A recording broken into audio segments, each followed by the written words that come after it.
Meni qara, gözlerden dillerden meni qara, söyüp yüreğimden meni sara, dalim yekeylikten meni qara.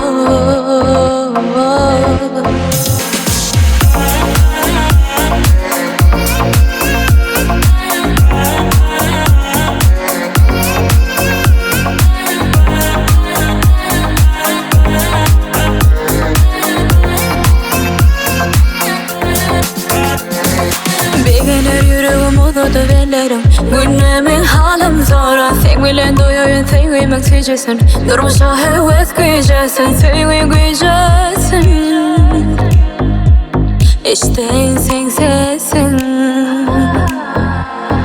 Bağıtlı bolmağım, yalvarıp gelmegim, bil senin ellerinde. Hasratlarda koyma bu ecik yüreğim, ömrümün her gününe bolsun yanımda, benim yanımda. Beni qara, gözlerden dillerden beni qara, söyüp yüreğimden beni sara, zalim yekeylikten beni qara.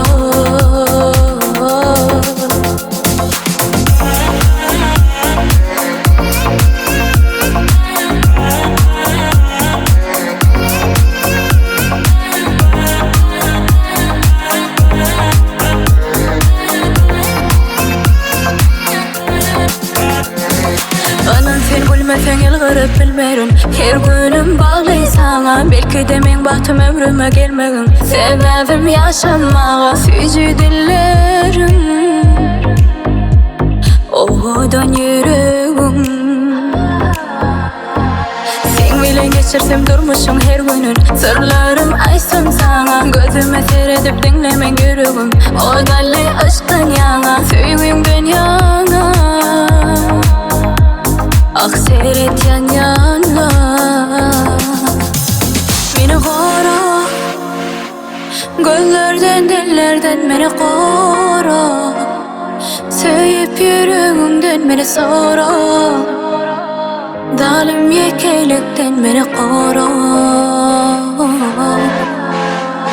Beni qara, gözlerden dillerden beni qara,